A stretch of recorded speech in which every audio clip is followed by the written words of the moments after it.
今天的比賽前瞻專業分析有巴塞羅那的比賽、大巴黎的比賽，還有英超紐卡對利物浦，還有曼城的比賽。最近世界杯後，節目也受到很大程度的限流，所以感謝大家的支持、點讚、熱推，感謝您的訂閱，並且請把小鈴鐺上點擊選擇全部，這樣就能第一時間收到我們的視頻。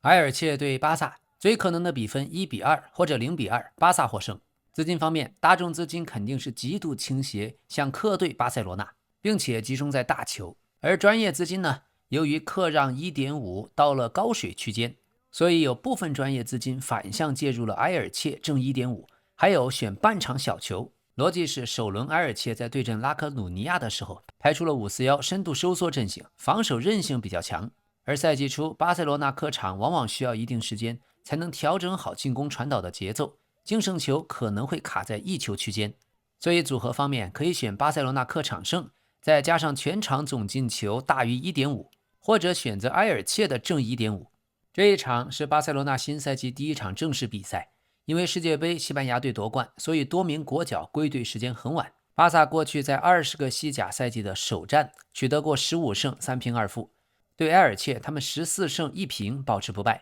上賽季2回合巴薩分別是3-1取勝，不過埃爾切隊上賽季以43分保級，其中有35分，大約81%的積分都來自主場，主場就是他們最重要的生存資本。現在埃爾切已經進行了一場正式聯賽，客場1-1逼平拉科魯尼亞，而數據上埃爾切全面領先，在重大機會方面2-0領先，所以比分雖然只是1-1，但主教練安塞爾米確實已經把主動控球的理念帶進到他們正式比賽，包括友誼賽近期他們的表現是不容易輸，最近5場1勝4平。伤停方面，他們的亞當、博阿亞爾還有亞哥、聖地亞哥會缺陣。巴薩方面季前賽比較平穩，但最重要的問題是世界杯之後國腳們的恢復時間。現在弗朗基德容膝傷確定缺席，巴爾德吉長期傷停，新援羅德里仍然在進行個人訓練，但是坎塞洛已經準備好出場。現在巴薩的首發陣容很難猜，預計門將霍恩加西亞，後防線孔德、埃里克加西亞、赫拉德馬丁、巴爾德，雙後腰贝爾納爾、哈維、埃斯帕特，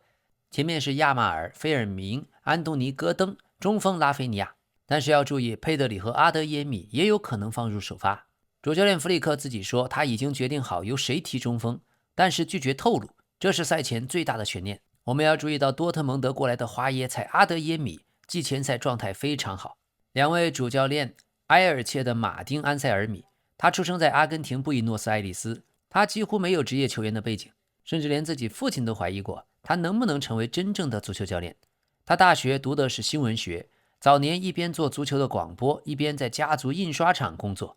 最有意思的是，他賣掉了自己的摩托車，就為了見到心中的偶像贝爾薩。年輕時，安塞爾米把贝爾薩視作偶像。當時贝爾薩在西班牙執教畢爾巴鄂競技，他沒有足夠的錢去西班牙，於是只好賣掉摩托車支付旅費，最終真的去了，還獲得一次和貝爾薩吃飯交流的機會。所以他是一個深度的貝爾薩主義者，他的理念帶着貝爾薩一樣的主動性。他有一句話，我們的球隊要馬上擁有球權，如果丟掉也要盡快把它搶回来。所以在季前訓練，他反复要求全隊一起前壓，一起進攻，高位防線，高強度的逼搶，以及丟失球權後即刻反搶。面對巴塞羅那，埃爾切队是不是真的敢主動掌控球權呢？咱們拭目以待。而他自己也強調唯一的辦法就是所有人都要一起做。对付巴塞羅那，每件事都必須進行整體協同，需要在每個局部形成多人圍堵，而不是讓球員進行大量1對1的單防。值得注意的是，他曾經從墨西哥藍十字隊轉投波爾圖，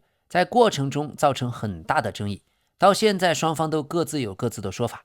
隨後在波爾圖，他的執教也沒有長期的持續性，而這次埃爾切老板今年夏天選擇他，目標是延續球隊主動控球的足球路線。而巴薩主教練弗里克我們非常熟悉，他球員時代曾效力拜仁，但傷病讓他在28歲就提前退役，之後從低級別球隊兼任球員兼任教練，後來成為勒夫在德國隊的助理教練，參與了2018年世界杯的奪冠。2019年以臨時主帥身份接手拜仁，突然就制造出歐洲足壇最著名的教練逆襲故事，帶隊拿到6冠王。在巴薩，他的風格极具侵略性的前場高壓逼搶， 116場比賽88勝，勝率達到 75.9%， 已經連續2個賽季奪得西甲冠軍，合同延長到了2028年。另外球員方面，我們一定要高度關注埃爾切的費德里克·雷東多。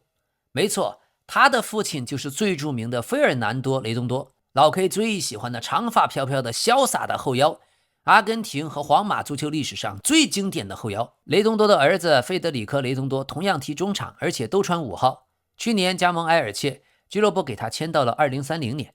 但這個賽季他被主教練安塞爾米進行了位置上的改造。他過去自己沒有專職踢過中後衛，但經常在組織進攻的時候回撤到2名中後衛之間。安塞爾米因此看到了可能性，把他正式放進3中衛體系。這個變化對他很重要，因為上賽季他在埃爾切队不順利，出場时間很有限，到了安塞爾米手下卻已經迅速成為重要球員。而巴塞羅那方面，他們的巴爾德最近被弗里克主教練敲打。弗里克說自己很認可巴爾德的能力，但強調球員必須真正的願意競爭，教練組每天都要確認球員是不是100%投入。所以對巴爾德來說，6個字：態度。那麼戰術對位，咱們就看看埃爾切敢不敢真的和巴塞羅那爭奪球權。要知道世界上沒有幾個隊面對巴塞羅那敢主動壓出來呀。還有小雷東多會不會成為埃爾切在體系上的保險絲兒？關鍵就雷東多拿球的時候，巴薩第一個向前壓迫者從哪個方向逼？佩德里也好，貝爾納爾也好，能不能同時切斷其他所有的潛在傳球路線？還有亞馬爾，他的個人能力太強，如果埃爾切隊保持3中衛加邊翼位，亞馬爾就不僅可以站在邊線上1對1，還可以內收進入內部空間。這樣的話就必須多人對他進行包夾，要避免被亞馬爾連續制造1對1的單挑。但是2-3個人的包夾又會把其他位置的巴塞羅那球員給放空，所以最大的戰術風險恰恰來自埃爾切隊自己的勇敢。如果他們第一道逼搶成功，會讓巴薩非常難受。可第一道逼搶一旦被穿透，後場就非常危險了。我們得看看比賽中是不是可能出現不少的縱向空間。曼城对伯恩茅斯，先說結論，最可能的比分3-1或2-1，曼城勝。資金方面，大眾資金集中押注在曼城主場能夠勝利反彈，以及哈蘭德能夠首開紀錄。散戶情緒更傾向於歷史戰績有統治力的曼城，他們近20次交手贏下18場。但專業資金對出盤的-1.5表現出很審慎的態度，主要是新主帥馬雷斯卡上任後，戰術在磨合期，防線在對方的前場壓迫面前很脆弱，加上伯恩茅斯進攻端不弱呀，有埃瓦尼爾森和拉揚的反擊速度，所以專業資金選擇在雙方都有進球持續建倉，還傾向於伯恩茅斯正 1.25 或者正 1.5。 那麼這場比賽曼城是結束了瓜迪奧拉長達10年的統治，剛剛由恩佐馬雷斯卡接班，而伯恩茅斯上賽季刚刚創造了隊史英超最佳成績，第6名，首次獲得歐戰資格。但主教練伊勞拉走了，由德國教練馬爾科·羅澤接任。曼城在季前賽階段表現一般，關鍵最後一場社區盾0-3大敗給阿森納。現在傷停方面，多庫無法參加，馬特烏斯·努內斯已經恢復，其他球員都可以選擇，但是他們非常重要的變化是中場已經大換血，羅德里去了巴薩，貝爾納多·席爾瓦去了皇馬，約翰斯通斯、阿克等老將都走了，萊因德斯剛剛離開，薩維尼奧和馬爾穆什馬上可能也要走。所以這個夏天是瓜迪奧拉時代結束後真正的重建，馬雷斯卡正在進行大換血，預計首發陣容：門將多納魯馬，四後衛胡桑諾夫、魯本迪亞斯、格瓦迪奧爾、尼克奧萊利，雙後腰科瓦切奇和埃里奧特安德森，前面是福登、塞門約、埃特努里，或者用切爾基，中鋒哈蘭德。伯恩茅斯他們上賽季打進58個球，是英超第5強的進攻，而且快攻方式取得9個進球，全英超最多，最後15分鐘打進了16個球。不過他們防守很差，防守數據54個聯賽丟球，排在倒數第7，尤其定位球丟掉了26個，是英超最多的。現在瑞安克里斯蒂停賽，小克魯皮賽季前受傷，本場無法復出，阿明、阿德利也無法出戰，尤其是小克魯皮，上个賽季13個球，是球隊頭號射手，他的缺席影響很大。現在新主帥羅澤基本延續了伊勞拉時代4231的骨架。那麼兩位主教練，馬雷斯卡是第3次進入曼城，他和曼城之間有理不斷剪還亂的關係。20到21賽季，他執教曼城青年隊，拿到隊史首個英超2級聯賽冠軍。22到23賽季，他又回到瓜迪奧拉身邊擔任助教，親歷了3冠王。現在第3次回來，直接坐上瓜迪奧拉留下的位置。里克·劉易斯最近就回憶，三冠王賽季訓練結束後，馬雷斯卡經常把他單獨留下來加練，兩個人關係非常不錯。嘿嘿，咱們劉神說這一出也是在喚起馬雷斯卡過去對自己的寵愛。大哥，我是聽你的，你可別忘了小弟啊。另外戰術方面，馬雷斯卡不會簡單的複製瓜迪奧拉，但他本人也承認過，自己決定成為教練，很大程度上就源於瓜迪奧拉時代的巴塞羅那。這次曼城選他，明顯希望保持以控球和位置足球 position play 為主的連續性。但他以前在切爾西解釋戰術的時候，有個非常值得大家注意的細節。當球隊無球的時候，可以準備4-5種不同的壓迫方式，有球階段則根據對手如何防守調整解決方案，而不是只用一套固定的套路。所以我們要觀察的是，本賽季他能否在瓜迪奧拉框架之外快速建立自己的第一階段出球和反搶的結構。過去在切爾西，他曾經率隊拿到了歐協聯和世界俱樂部杯的冠軍，重新獲得歐冠資格。但在2025年年末和管理層關係急劇惡化，雙方產生極大的爭議，包括對球員陣容的管理權，包括醫療部門對球員負荷的建議，包括輪換，包括引援話語權。其實當時老 K 在節目中就說過啊，馬雷斯卡突然鬧着要走，其實多半已經拿到了曼城私下的承諾啊，瓜迪奧拉要走了，下個賽季就是你了。果然被老 K 言中，所以他公開說啊，度過了什麼加盟切爾西以來最糟糕的48小時，那都是說辭而已。過去的馬雷斯卡和球員之間保持了很近的關係，但也經常公開指出球員的不足，所以他既嚴格也強調和球員的親近。他的邏輯是，教練如果真正關心球員，必須要敢於說一些球員不喜歡聽的話，同時必須保持誠實。而伯恩茅斯的德國主帥羅澤，他的球員時代長期效力美因茨，正是在克洛普當年手下踢球，後來自己成為教練，從薩爾茲堡青年隊逐漸升上一線隊，一直在紅牛體系。他率薩爾茲堡連續獲得奧地利聯賽冠軍，而且執教一線隊2年期間，主場聯賽保持不敗。隨後還帶門興格拉德巴赫進入歐冠，執教多特蒙德獲得德甲亞軍，又率領萊比錫贏得23年德國杯。伯恩茅斯為什麼找他呢？因為過去的主帥伊勞拉本人就非常喜歡他的足球。伊勞拉在離任前和羅澤進行了大約2小時的會談，討論了伯恩茅斯球員的特點、戰術以及羅澤即將面對的問題。過去羅澤執教的門興格拉德巴赫曾經是伊勞拉公開說過是自己最喜歡的球隊之一。伊勞拉所欣賞的羅澤的足球風格，進攻線必須參與防守的壓迫，中後衛也必須敢於帶球向前，每個人同時承擔攻擊和防守雙重職責。所以伯恩茅斯選擇羅澤本身也是在尋找戰術的連續性，而不是徹底推倒重建。羅澤賽前也說過了，不會因為對手是曼城就換另一種足球方式，他們也會主動向前，只會在身體對抗和比賽的細節做一些調整。該積極的時候，伯恩茅斯仍然會積極。伯恩茅斯過去還沒有在曼城的主場贏過英超的比賽，所以現在也許又到了改變歷史的時候。說到這兒，咱們就想到了老 K 昨天預測的曼聯對赫爾城。不敗記錄這種事情本身就是用來被打破的。曼城方面，咱們要注意塞門約，他上賽季前半段就在伯恩茅斯，當時已經打進10個聯賽進球，在26年1月轉投曼城。現在英超新賽季第1輪就要面對舊主，這是一位大器晚成的球員，少年時期曾經先後被4家俱樂部連續拒絕。而伯恩茅斯，我們要注意埃瓦尼爾松。當小克魯皮受傷後，埃瓦尼爾松基本確定成為本場最重要的中鋒。他過去曾經從里約熱內盧接近40度的環境，突然去了寒冷的斯洛伐克踢球，第一次經歷零下的天氣，當時甚至沒能完成最初的第1堂訓練課。埃瓦尼爾松平時很喜歡畫畫，也會給女兒畫畫，他身上的部分紋身和自己的畫作都承載着對已經逝去的母親的紀念。現在他和妻子已經在伯恩茅斯生活很安定，經常去當地的巴西餐廳吃飯。巴西的球員永遠個人能力超強，我們千萬不能忽視。好，老 K 認為現在曼城最大的問題就是瓜迪奧拉離開的大片的陰影，這與弗格森離開曼聯、溫格離開阿森納是一樣的。說不好未來3-5年，也許曼城的成績都不會太好。而馬雷斯卡的球隊同樣擅長無球壓迫，非常兇，所以就看看雙方的鋒線怎麼用前場壓迫決定第一腳推進權。特別多納魯馬和中後衛加上後腰科瓦切奇、安德森，能不能穩定的越過伯恩茅斯第一道壓迫？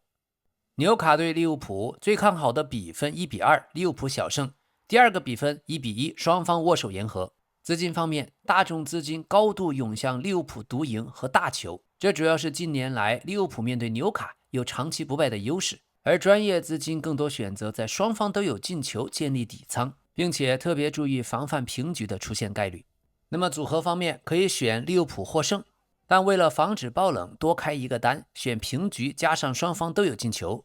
這可以覆蓋利物浦取勝的情況，也可以覆蓋高比分的平局。第二種風險大一點，選利物浦勝，並且全場進球數大於 2.5。 那麼這一場雙方的主教練剛剛換過，紐卡剛剛結束埃迪豪的時代，38歲德國教練馬蒂亞斯·亞伊斯勒接班，利物浦則在斯洛特下課以後，從伯恩茅斯挖來老 K 最喜歡的伊劳拉。球隊方面，紐卡失去了安東尼·戈登，失去了托纳利，失去了吉馬良斯。主教練亞伊斯面对的是一個明顯的人员真空，而夏天4名主要的引援非常年輕，許多都不滿21歲。但利物浦方面同樣失去了重量級的人物薩拉赫，還有羅伯遜，還有科納特。柯蒂斯·瓊斯也轉投了國際米蘭。現在的利物浦尤其需要再買邊鋒。另外，今天也是伊薩克第一次以利物浦球員的身份回到聖詹姆斯公園。他去年夏天經歷了漫長而充滿爭議的轉會拉鋸戰，以 1.25 億英鎊加盟利物浦。但罷訓這件事兒卻深深得罪了紐卡球迷。好，傷停方面，紐卡他們的利弗拉門托缺席，喬林頓也缺席，丹伯恩和劉易斯·米利可能也踢不了太久。而新援阿馬爾德迪奇基本確定可以登場。他因為過去在薩爾茨堡就接受過亞伊斯勒的調教，所以適應時間會短許多。紐卡大概也繼續會用4231的體系。而利物浦，埃基蒂克長期缺陣，布拉德利缺陣，喬戈麥斯還沒有達到比賽狀態，喬瓦尼·萊奧尼仍然在恢復，遠藤航也在傷病名單。預計利物浦4231，門將阿里松，後防線弗里彭、亞凱、范戴克、科爾克茲，雙後腰索波斯洛伊、格拉芬貝赫，前面恩古莫哈、維爾茨、加克波，中鋒伊薩克。但從巴塞羅那過來的阿勞霍也有可能進入首發。好，兩位主教練，馬蒂亞斯·亞伊斯勒，這是個非常典型的紅牛系主教練。他出生在德國尼爾廷根，球員時代踢中後衛，在斯圖加特青訓成長，後來加入當時由朗尼克管理的霍芬海姆，親自經歷球隊連續升級進入德甲。但他的球員生涯非常短，嚴重的傷病導致25歲便被迫退役。之後他先擔任布隆德比助理教練，在薩爾茨堡體系先帶青年隊，再執教列夫林，隨後成為薩爾茨堡主教練，帶着薩爾茨堡拿到國內雙冠，第一次帶隊又進入了歐冠淘汰賽。後來去了沙特執教吉達國民，還拿到了亞冠精英聯賽冠軍。他的戰術標籤高強度、壓迫、縱向和快速轉換，球隊希望搶回球權之後迅速就向前，而不是首先追求長時間的控球。這一點實際上和埃迪豪時期的紐卡最成功的階段有一定的延續性。另外值得注意的是，現在英格蘭主教練圖赫爾曾經在斯圖加特青訓時期執教了少年的亞伊斯勒，所以這次來到英格蘭，他也會和圖赫爾交流在英超的環境，多少會受到一些啟發。不過這次來了紐卡斯爾，壓力非常大，經歷了徹底的拆隊式的重建，最年富力強的球星都離開了，產生巨大的真空，買來的又都是年輕球員。本賽季紐卡能保住前10就已經不錯了。好，利物浦的伊勞拉我們很熟悉了，他來自西班牙巴斯克地區，從小就和哈維·阿隆索、阿爾特塔出自當地的足球環境，一起進入了比爾巴鄂的競技體系。而且踢西甲的时候，伊勞拉還同時攻讀了法律學位。退役後，他在米蘭德斯曾經帶着低級別球隊打進國王杯半決賽，後來帶巴列卡諾隊用極其勇敢的壓迫式足球擊敗過皇馬，擊敗過巴薩。最近3年帶伯恩茅斯，排名一路從第12名到第9名到第6名，還首次取得歐洲賽事資格。而且不得不說，過去3年的伯恩茅斯不斷的在賣自己成名球星，在這種情況下排名還一路上升，伊勞拉是真有東西。外界看伊勞拉的足球風格第一感覺總是很混亂，但他自己非常反感這種說法。伊勞拉認為表面上非常的高速、非常直接、瘋狂壓迫的足球，實際上每個球員都應該知道自己應該在哪兒，隊友應該在哪兒，什麼時候前壓，什麼時候必須留一個人數優勢。防守並不是簡單的全場1對1，它的設計更接近於區域防守加上人盯人的混合體系。當對手準備長傳的時候，伊勞拉通常希望後場保留多一個人，但一旦觸發前場壓迫的信號，又允許球員們迅速的前跳，形成接近於人盯人的局面。另外，他不把控球率本身當作目標，他的基本判斷是誰創造出更多真正的機會，誰才更接近於控制比賽。所以這是老 K 非常喜歡的足球風格。值得注意的是，12年前的2014年，作為球員的伊勞拉還獲得過利物浦邀請，但他卻拒絕了，還特意給利物浦寫信解釋因為自己不想離開畢爾巴鄂競技。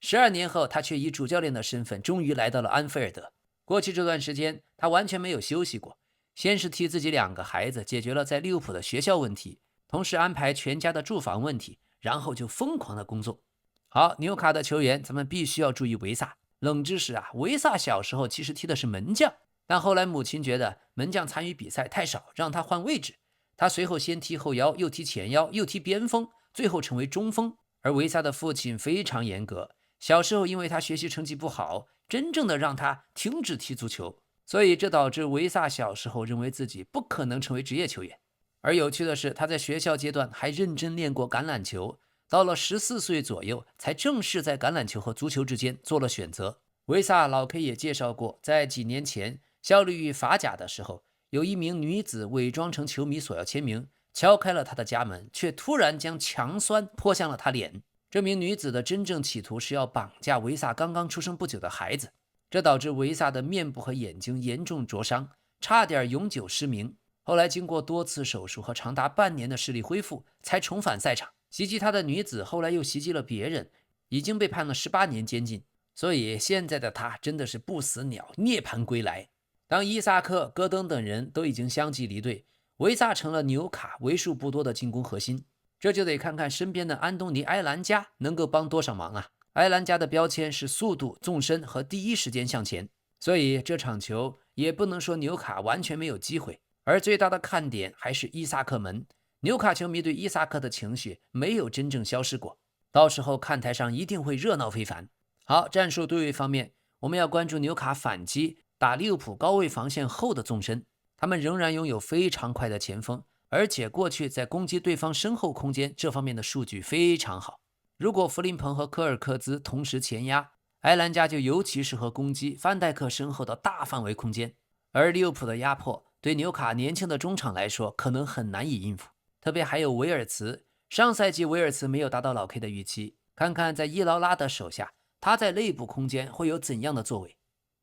雷恩對巴黎聖日耳曼，最可能的比分1-2、1-3，大巴黎獲勝。資金方面，大眾籌碼高度的集中向大巴黎獨贏，並且看好大球，而專業資金更多的分流到雙方都有進球的選項，還有雷恩受讓1球半。這是因為在雷恩的主場面對大巴黎，歷來都具備極強的反擊爆發力和有打硬仗的基因。這場比賽很有意思，因為原本是在大巴黎的王子公園主場比賽，但今年夏天法國異常炎熱，高溫導致草皮嚴重受損，檢查後認為現狀沒有辦法保證球員的安全，只能臨時把比賽倒置到雷恩來進行。但雷恩又不願意了他認為首回合是大巴黎的主場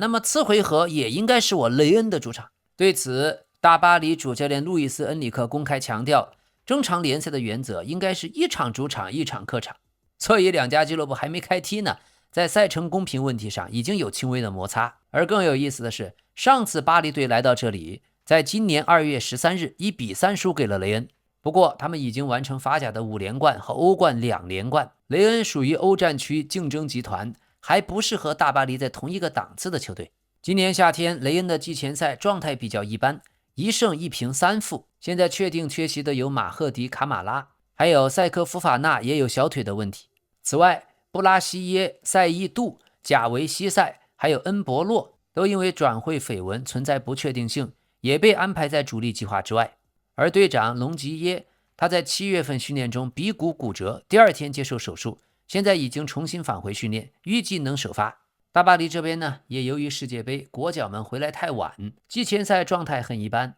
目前明確缺陣的是努諾門德斯，他在法國超級杯對朗斯隊的比賽吃到直接紅牌，被追加了3場停賽。但好在若昂內維斯已經恢復。巴黎队最後一練一共有26名球員參加，沒有新的傷病。不過巴爾克拉和姆巴耶捲入了轉會緋聞，所以這可能會影響他們出陣。好，雙方主教練雷恩隊的弗蘭克·海斯非常有意思，他球員時代曾經效力過魯昂、拉瓦勒、昂熱隊，後來還曾經在法國低級別聯賽兼任球員兼任教練，在中場休息的時候還自己決定把自己換下，隨後他乾脆在32歲結束了球員生涯，專職做教練。過去很長時間他曾經在雷恩的青訓體系執教，所以今年2月回歸不算陌生人。他接手雷恩隊的最後12輪8勝1平3負，把球隊帶入了歐聯杯。俱樂部所以跟他續約到了2028年，而他跟自己的助手莉莉安·納里斯認識超過了30年，這是兩人合作的第7個賽季。海斯公開說自己非常信任納里斯的戰術方面的閱讀。這場球，海斯說自己不想因為對手是大巴黎就放棄自己的高位逼搶，而是必須更加極其準確、極高的強度。如果執行的不好，對大巴黎就會直接被打穿。而巴黎隊主教練路易斯·恩里克，他一直強調球隊沒有絕對的头號明星，所有人都必須壓迫，都要反搶，都要跑動，都要執行戰術。球員方面，咱們注意一下雷恩隊的勒保羅。2年前他還在法國第3級別聯賽，但現在卻已經是法甲的金靴。上賽季打進21個球，是全聯盟唯一超過20個進球的球員。而且他僅僅有 15.78 個預期進球，卻最終轉化為21球，實際進球數比 XG 多了 5.22， 這是上賽季法甲最突出的終結效率。他不只是禁區內的射手，還會拉出位置尋找空間，還會參與防守。而巴黎隊的小將杜埃最像內馬爾的杜埃，他自己5歲那年曾經陪哥哥蓋拉杜埃參加了雷恩 U9 的試訓。哥哥在場上接受考察的時候，他一個人在旁邊顛球，結果反而被教練注意到，最後2兄弟都被雷恩俱樂部留下。杜埃小時候每天都會抱着一個泡沫足球睡覺，晚上睡不着就在房間裡繼續踢球，所以他從小就長期跳級比賽。只要哪個少年隊有了杜埃，對手就知道比賽會非常難。杜埃曾經說自己哥哥蓋拉就像我的雙胞胎一樣，兩人無話不談，都從雷恩青訓走出來，後來選擇了不同的國家隊。杜埃代表法國，哥哥代表科特迪瓦。戰術方面，我們要看看雷恩真的是不是會壓出來。老 K 估計他們不會無腦壓，關鍵看他們的戰術什麼時候選擇壓。還有努諾門德斯缺陣，巴黎隊左路會出現明顯的結構變化。迪涅的經驗豐富，但巴黎左側的推進方式很可能需要 K77 和中場球員投入更多。還有就是注意勒保羅，他不是站樁型的中鋒，如果他向一側移動，他們的塔马里或者另一側的前鋒就可能利用他拉開的空間。今年2月對大巴黎3-1取勝就已經有類似的結果，當時塔馬里、勒保羅、恩博洛3個不同的攻擊手全部都有進球。好，謝謝大家的支持，提醒大家訂閱老 K 足球新聞，可以點擊小鈴鐺選擇全部，這樣就能第一時間收到視頻。這裡是老 K 足球新聞，一個有溫度的足球頻道，咱們明天再見。